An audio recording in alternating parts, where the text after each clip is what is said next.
Terdakwa Johnny Gerald Plate selama kurun waktu 2021 sampai 2022 mendapatkan fasilitas dari Galumbang Menak Simanjuntak berupa pembayaran bermain golf sebanyak 6 kali, yaitu kurang lebih sebesar 420 juta rupiah. 9. Terdakwa Johnny Gerald Plate memerintahkan Anang Ahmad Latif agar mengirimkan uang untuk kepentingan terdakwa Johnny Gerald Plate, yaitu A. Pada April 2021 sebesar 200 juta rupiah kepada korban bencana banjir di Kabupaten Flores Timur. B. Pada bulan Juni 2021 sebesar 250 juta rupiah kepada gereja GMIT di Provinsi Nusa Tenggara Timur. C. Pada Maret 2022 sebesar 500 juta rupiah kepada Yayasan Pendidikan Katolik Arnoldus. D. Pada Maret 2022 sebesar 1 miliar kepada Keuskupan Diocese Kupang. 10.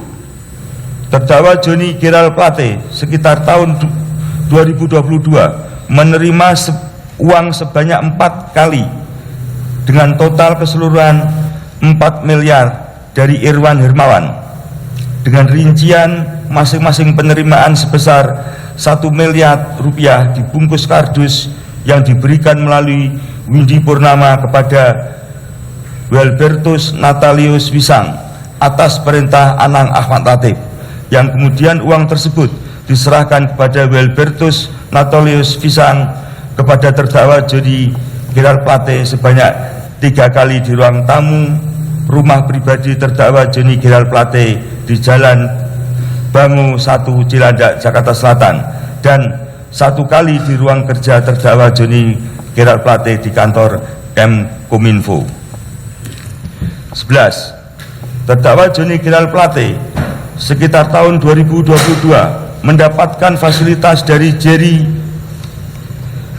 Suciawan berupa sebagian pembayaran hotel beserta tim selama melakukan perjalanan dinas ke luar negeri ke Barcelona sebesar 450 juta rupiah.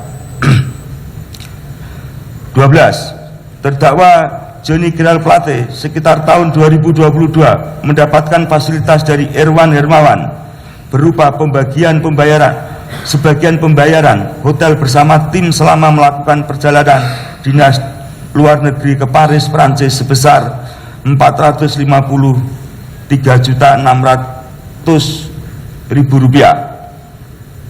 Di London, Inggris sebesar 167.600.000 rupiah, dan Amerika Serikat sebesar 440.608.000 rupiah.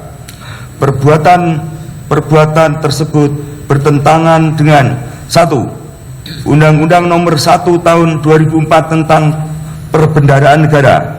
2. Undang-Undang Nomor 17 Tahun 2003 tentang Keuangan Negara. 3. Peraturan Pemerintah Nomor 23 Tahun 2005 tentang Pengelolaan Keuangan Badan Layanan Umum.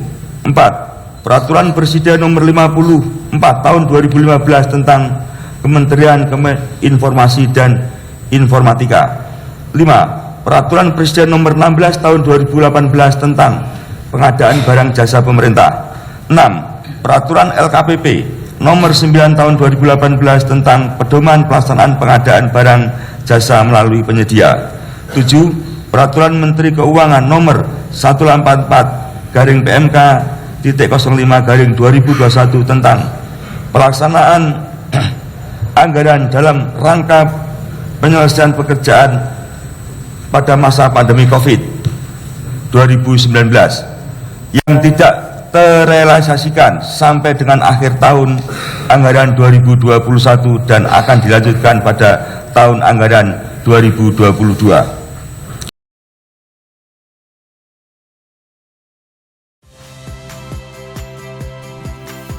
Saya Radi Saputro. Saksikan program-program Kompas TV melalui siaran digital, pay TV dan media streaming lainnya. Kompas TV, independen, terpercaya.